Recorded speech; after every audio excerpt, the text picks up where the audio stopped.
Lisa and I study very different populations. I study kids and families. She studies older adults. But the thing that our work shares in common is that we are both very, very passionate about coordinating care. And you'll hear two different examples of the application of implementation science in settings where there's a coordination barrier or a coordination challenge. So what we've got planned for today, hopefully. Do we see an agenda? Yes, looks good. So I'm going to give us a very, very quick little stage setting overview of the intersections of implementation science and issues of care coordination. Then you're going to hear about Lisa's really great work about looking at implementation of interventions that span a care continuum. And then I'm going to talk a little bit about work looking at implementation across distinct human service systems. And then we're looking forward to having a great conversation with you all at the end. So just to set the stage, implementation research, as defined by the NIH anyway, is the scientific study of the use of strategies. So there's an emphasis on strategies for adopting and integrating evidence-based interventions into routine care. So as a reminder, the implementation strategies are really the interventions of interest, the interventions that we're trying to develop in implementation science. And they're all in service of implementing a particular type of evidence-based model, treatment, program, service, policy, or set of guidelines. So it's oriented around developing implementation strategies. The interventions that Lisa and I both really care about are those that help coordinate care for patients or families or children, and really wrapping services around an individual patient. According to the AHRQ, care coordination involves deliberately organizing patient care activities and sharing information among all the patients concerned, and it's intended to provide more or safer and more effective care. And the AHRQ also offers a variety of different coordination activities and broad approaches to coordinating care for patients and individuals that sometimes get wrapped up into an evidence-based intervention. So the intervention that we're trying to implement is one that connects these different care specialties or different services or treatments using these coordination activities. So implementation strategies then are the methods or techniques that we are using to get those new coordination activities into routine care. It's the how of implementation. And it raises an interesting question. A lot of what we learn about in implementation science focuses on a singular intervention that is implemented in one particular care setting. Well, what happens when you span multiple care settings, as in coordination activities? What happens when you span multiple systems even in these implementation initiatives? And so Lisa and I, we both really care about understanding the strategies that are needed to implement those types of coordination models. Now, implementation strategies, there's been some work to identify these. If you're familiar with the field, this might be a quick repeat and refresher, so I'll keep it brief. But Byron Powell and folks have made efforts to delineate a variety of different implementation strategies that have been used in the field and written about in the literature. I think at last count, there were like 74 discrete strategies that are grouped together across these, let's see, 1, 2, 3, 4, 5, 9 different categories. And so maybe some of these are more common when we try to implement interventions that require coordination. Maybe there are new strategies altogether that haven't been reflected in this taxonomy yet. So that is where Alicia Juckett comes in, and she is going to share a little more about her work implementing within a care continuum. Very good. Thank you for the thumbs up. All right, so thank you, everyone for attending, for your interest in this really important and I think really cool topic. And again, thank you, Alicia, for kicking this off. And hopefully I can help bring to life much of what Alicia talked about with this pilot case example of a study that we have going on at Ohio State, specifically at Ohio State's Wexner Medical Center. And much of what I'll be talking about is when Alicia says, we have those interventions, these things, these service models, these programs to be implemented. The thing that we're interested in implementing are evidence-based outcome measures, sometimes referred to as standardized assessments. So first off, though, I do want to acknowledge some key funders, key players that help bring this work to life. So this work is funded through the American OT Foundation. So shout out to my collaborators and a very heartfelt shout out to our stakeholders, our frontline clinician stakeholders at Ohio State, primarily those in the OT department and PT department, as well as our administrative leaders, because much of what we do in implementation cannot be done well without input from our folks that are doing the work on the day-to-day basis. So hats off to them. And I will say that although we might have a strong nursing audience right now on the call, although nursing isn't listed on this slide, some of my favorite people out there are my former nursing colleagues from my clinical rehab days. So hats off to you as well.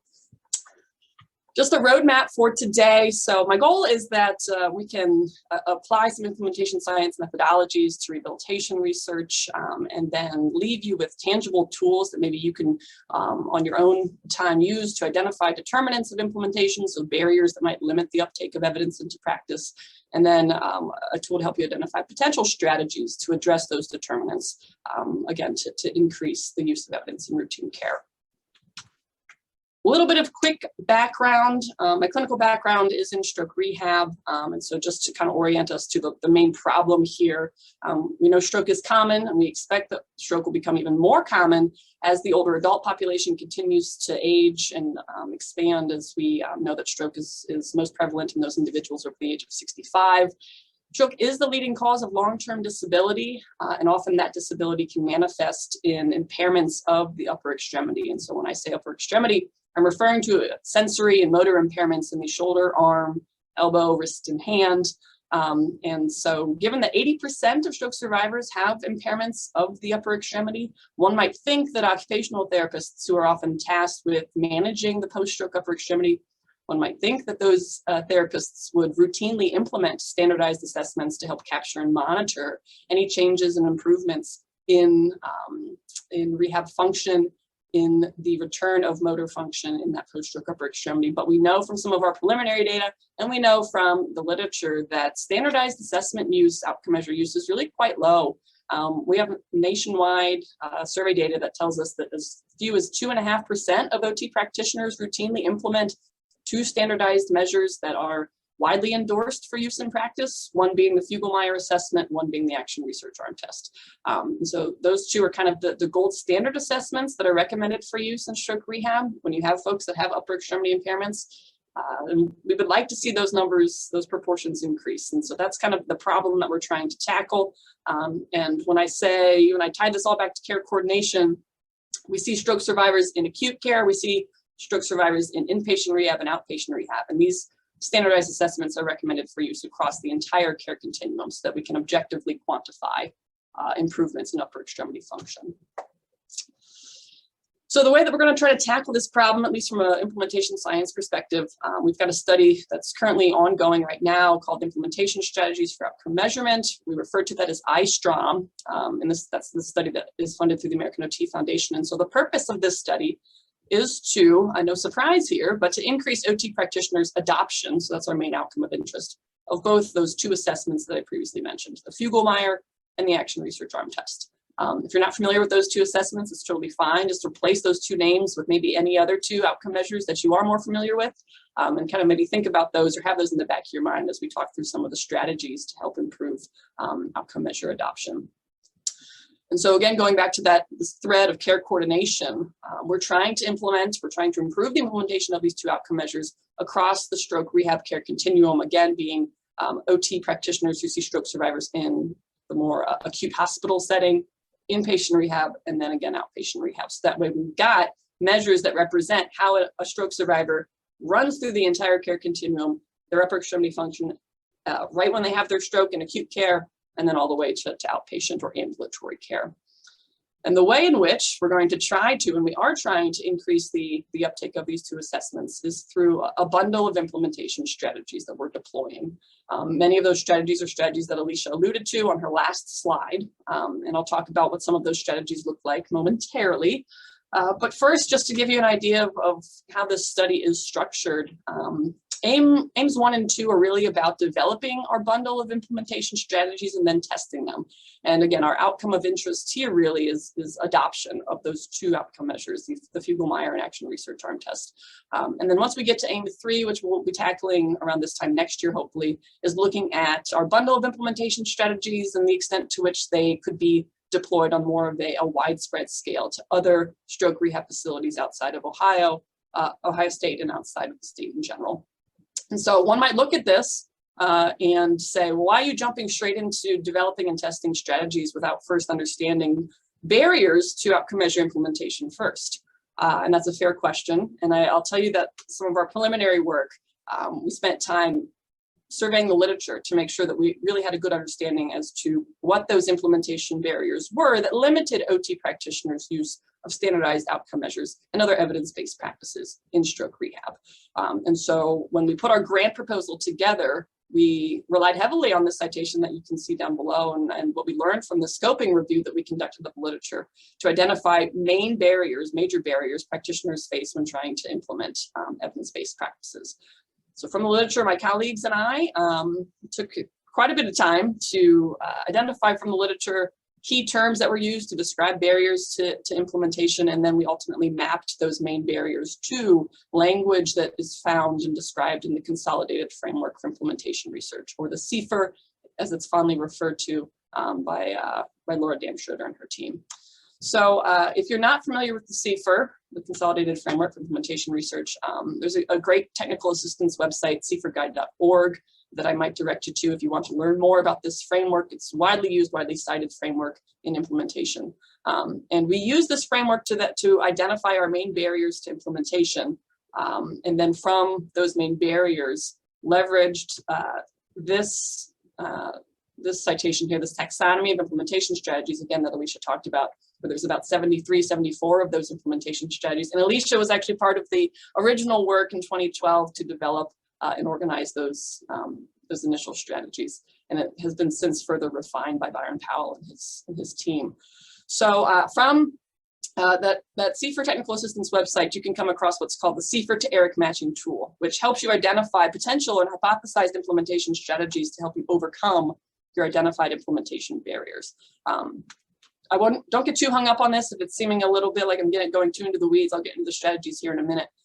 But I just want to give you some background as to how we systematically try to identify strategies that could help us overcome our implementation barriers. So this tool, basically, you identify with indicators of the number 1, you identify on this glorified Excel spreadsheet barriers to implementation, and then you hit a fancy query button and it gives you these top kind of implementation strategies that are, again, suggested for use. But you have to take these suggestions with a grain of salt. These recommendations are derived from the Delphi panel data drawn from implementation science experts' opinions. So we take them with a grain of salt, but these at least give us a starting point for thinking through the strategies that we want to deploy for, in our case, increasing the adoption of those 2 outcome measures, the Fugl-Meyer and Action Research Arm Test.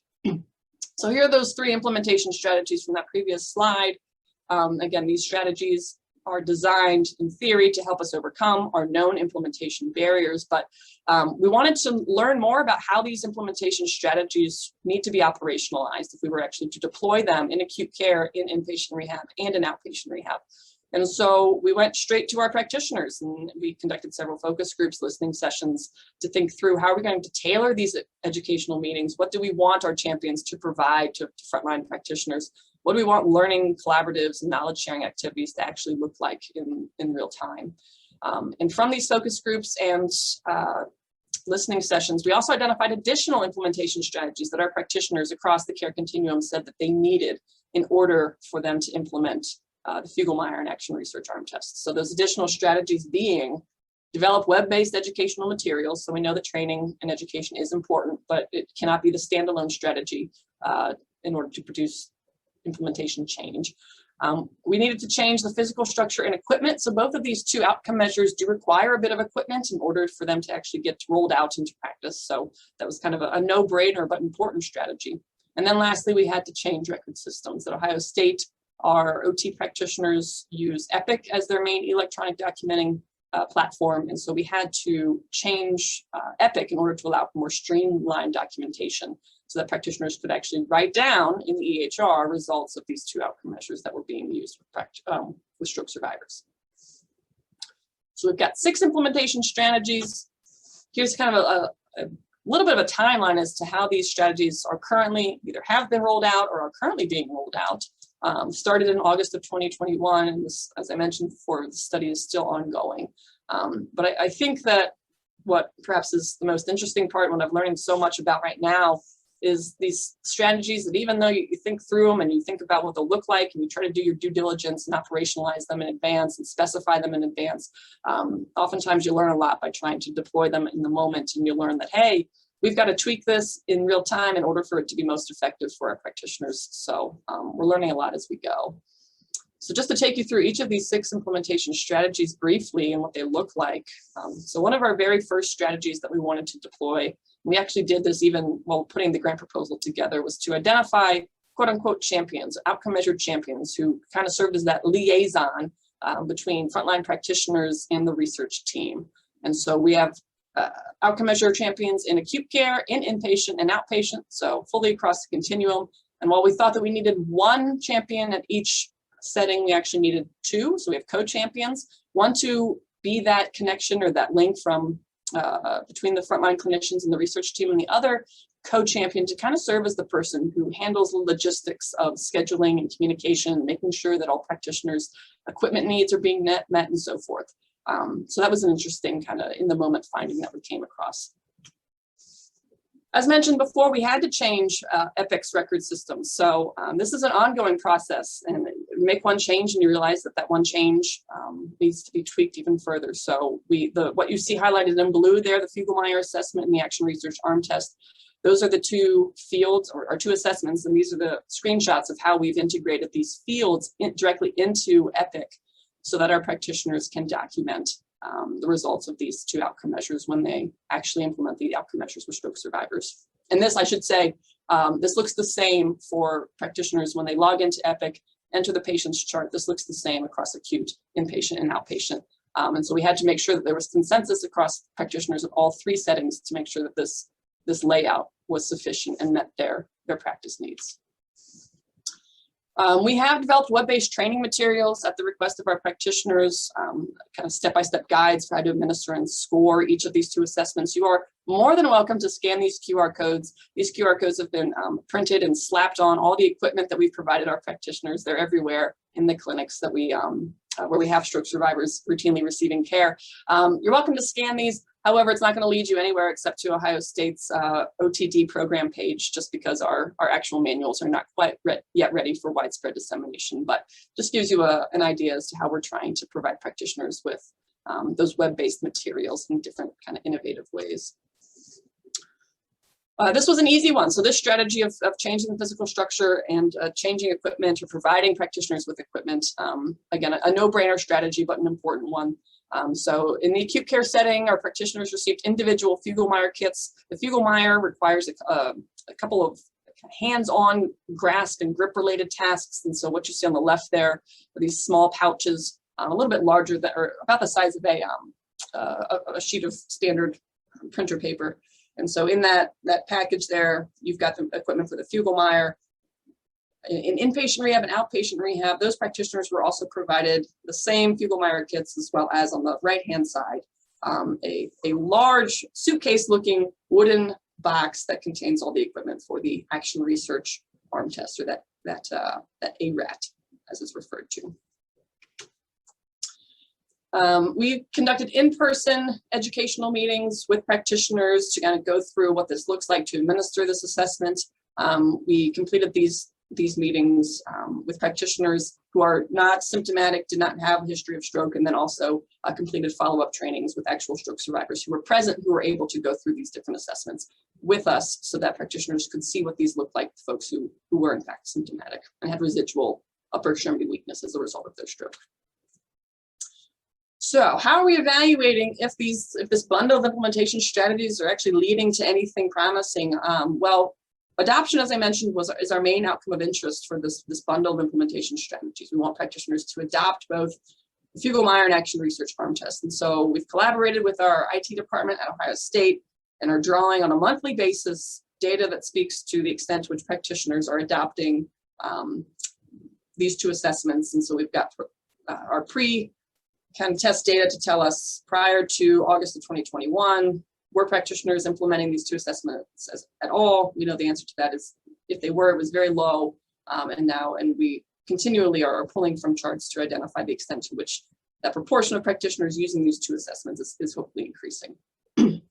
But what I think is even more interesting is that we have our previously identified implementation barriers, but ideally we want to think through and we hope to see that our bundle of implementation strategies that we've developed that are supposed to be responsive to our known implementation barriers. So if you remember those barriers from that scoping review that we conducted, we want to see if our strategies are potentially changing practitioners' perceptions of those barriers. So we're also administering, and we have administered the pre-test version of these, an assessment that gauges practitioners' perception of barriers pertaining to access to knowledge and information. Also doing the same thing, there's an assessment by Maria Fernandez and her colleagues evaluating elements of networks and communication as well as the implementation culture.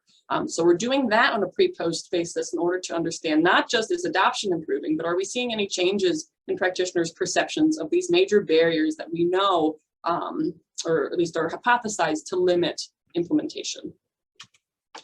And then aim 3, going forward, again, around this time next year, plan to conduct a nationwide survey to get a kind of a representative idea as to not only can the Fugl-Meyer and Action Research Arm test be administered in other settings outside of Ohio State's Medical Center, but also we want to understand a little bit more about the extent to which this bundle of implementation strategies is perceived to be acceptable, appropriate, and feasible to replicate in other settings.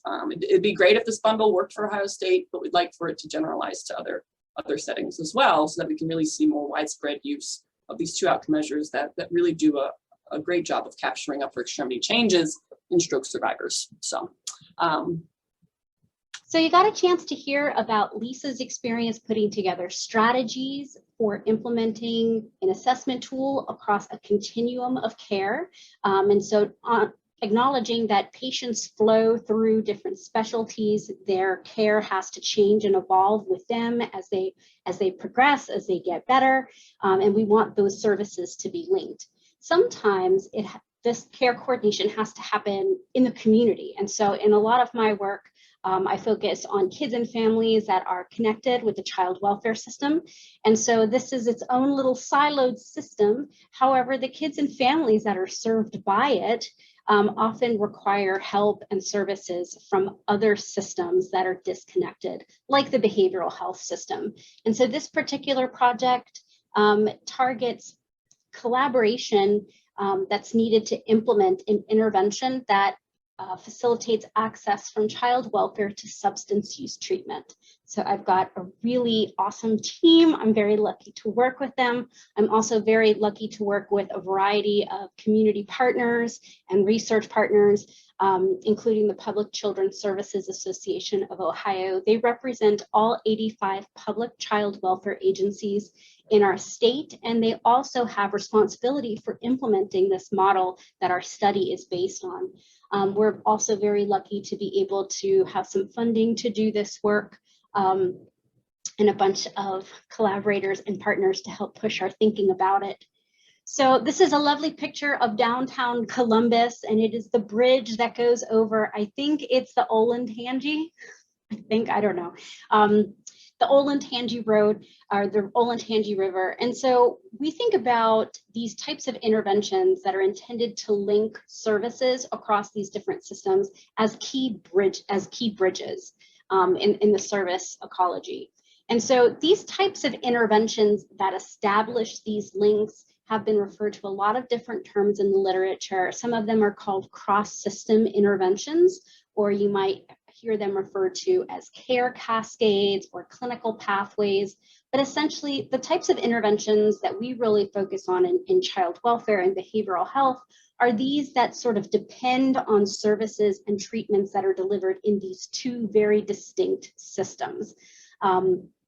And so it might be intended to facilitate access to care. Maybe that intervention, that cross-system intervention, is intended to integrate care in some way. However it's designed, it's really hard to implement because now you've got multi-component interventions that are getting implemented in two very different systems at the same time. So it's not just getting one unit to change, it's getting multiple systems and multiple organizations to change, much like what Lisa experienced across acute, inpatient, and outpatient care. It's getting multiple settings to change and evolve and align themselves with one another. In this case, we're not all within the healthcare system, we're in child welfare and behavioral health, and both of them are very autonomous, distinct entities with different regulatory environments, different practice norms, different data systems. That's always a delight. So the particular intervention that we focus on is Ohio START.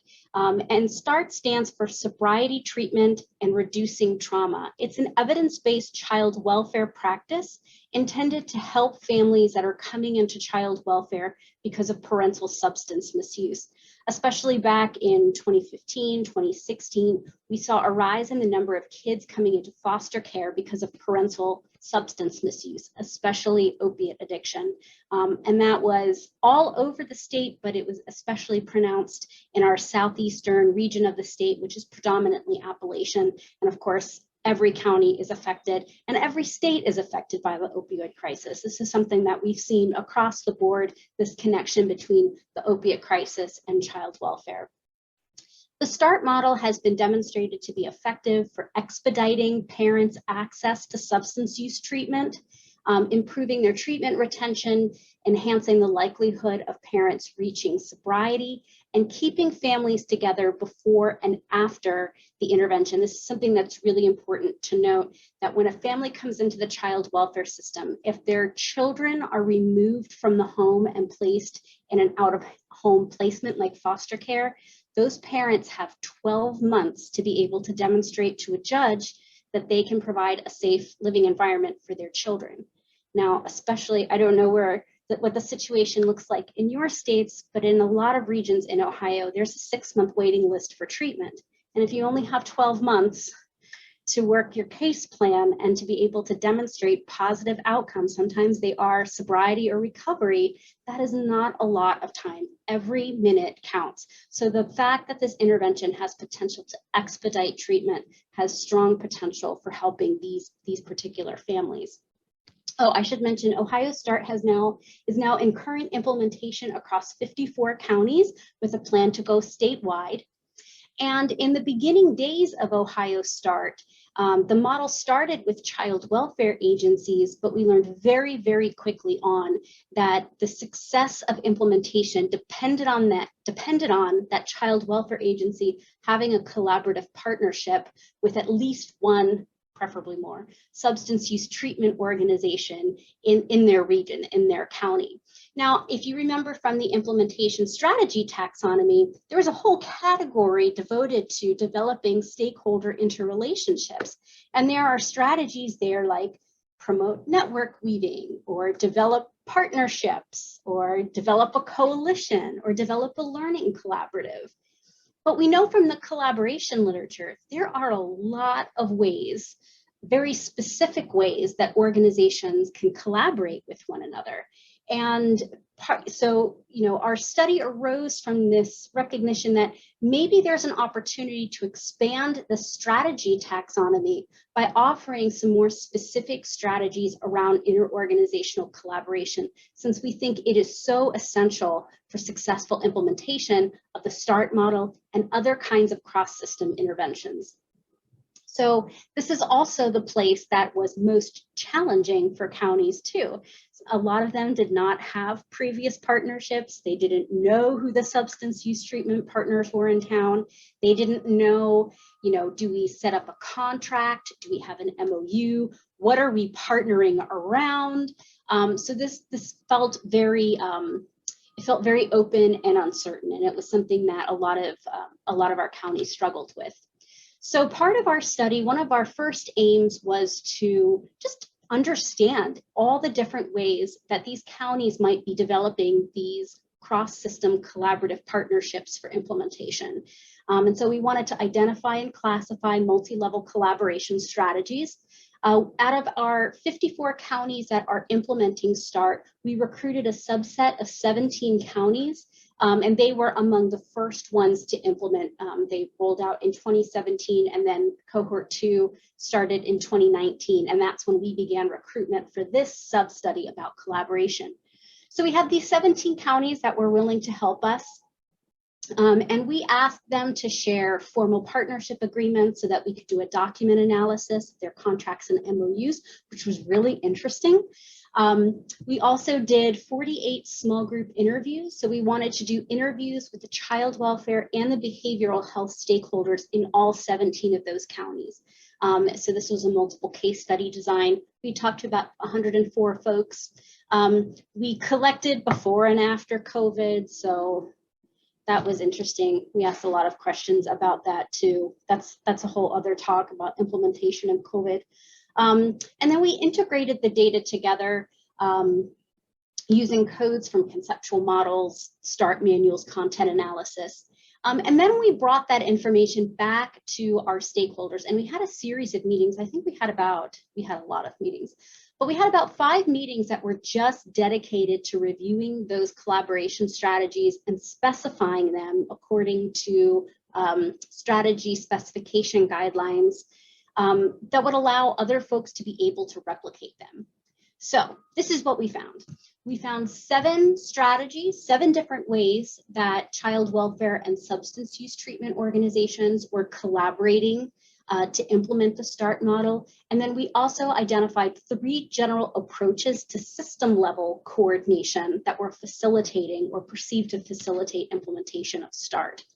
So we generally classified these according to their function. So these collaboration strategies served one of 3 functions, and they were all used or executed by different folks within the organization. So the first purpose of these, the first sort of group of strategies that we identified were those that were developed and executed in order to staff the program. One of the key components of the START model is a family peer mentor, somebody with lived experience of both involvement in child welfare and reaching recovery. This is a very specialized position that's often not already in place within a public child welfare agency. So it involves the creation of a position, targeted recruitment and hiring. And so this was also a place that a lot of agencies stumbled on in implementation. And so we heard about a lot of ways that child welfare and substance use treatment organizations collaborated around this family peer mentor position. So among agency leaders, we heard about most of our counties are actually contracting out for that position. So rather than create that position in-house, which can be a little tough sometimes in public agencies, they contracted out. So they offered them the financing and developed a contract with their substance use treatment partner, oftentimes private, nonprofits, and for-profit organizations, and they got the money to be able to create that position with the understanding that they would work in collaboration with child welfare on the START program. So that was a formal partnership and a formal agreement to develop that position. Almost all the agencies also have co-location arrangements so that family peer mentor has an office in both the substance use treatment organization and the child welfare agency. Same access to data systems, caseworkers, and leading to the third strategy, joint supervision. So that family peer mentor gets supervision from both the supervisor in behavioral health and the supervisor in child welfare. And then of course the supervisors need to coordinate their supervision plans as well. So we heard 3 general approaches to collaboratively staffing the program. We heard about 2 strategies that agencies were using to help expedite service access for parents. So the first was another type of formal agreement with a substance use treatment agency that allowed parents essentially to sort of skip the line and skip the wait list. So an agreement that when I refer as a child welfare worker, when I refer a parent from the START program to you for treatment, you're going to take them first. We can talk all about the ethics of that later, but it recognizes and is in response to that, to the fact that, you know, folks in child welfare, parents, if they've had their children removed, they don't have a lot of time. So they really want to be able to get them into treatment quickly. The fifth strategy that we heard were hammering out very specific referral protocols. Now, this often happened without a contract or without some sort of formal agreement, but really we saw a lot of examples of supervisors coming together to hammer out exactly what those referral procedures would look like, right down to what forms would we use, what kind of information would we send about a family, how would we send it, to whom do we send it, and how do we know that you've actually received that referral? So having that plan right up front and that protocol, we heard a lot about. The third general purpose of these collaboration strategies were to align cases and to align treatment plans. So we have the child welfare case plan, and then we also have the substance use treatment plan as well. And they really do need to be aligned, not just in terms of timeline, but also in terms of other support services that we would be wrapping around the families. And so the agency leaders were not directly involved in that, but their buy-in and support was really important. These case alignment collaboration strategies were really being executed by supervisors and frontline staff. And so this took two forms. So the first was shared decision-making meetings or family team meetings. And this is where all the providers that were serving a family got together in a room once a month or every 90 days with that family to review case progress and to be able to adjust services real time in light of family needs. This was also really important if there was some sort of case event. You know, perhaps there was relapse or someone was incarcerated, the service plan would need to change. And so that's when those meetings happen. And then the seventh strategy was ongoing data sharing and information sharing. So unlike a traditional health system, in social services, we don't have one common data system. We don't have an EPIC, even though I know EPIC is challenging. We have a child welfare case record system, and substance use treatment organizations have their own record system. One is covered by HIPAA, the other one is not. And so how do frontline professionals communicate with one another ethically, responsibly, regularly, in order to align those services? So there was a lot of discussion about interesting ways that folks did that. I'm also noting the time, so I'm just going to go a little quicker here. The other piece of our study, we were also really interested in how other third-party bodies, so that's how substance use treatment organizations and child welfare agencies are working together. But in a lot of communities, there might be councils or boards that also serve this function of coordinating services, or maybe it's a local public health department in other types of interventions that are sort of out there in the community. It's their job to know, what kinds of services are out there and to help bring folks together to solve complex community challenges like opiate abuse. And so in Ohio, we have regional behavioral health boards. We have 55 of these regional boards throughout the state that are legislatively, they are tapped to help coordinate a community response to the opioid crisis. And we heard a lot about how they are helping to lay the groundwork for coordination and more deliberate collaboration between the child welfare agency and the substance use treatment partner.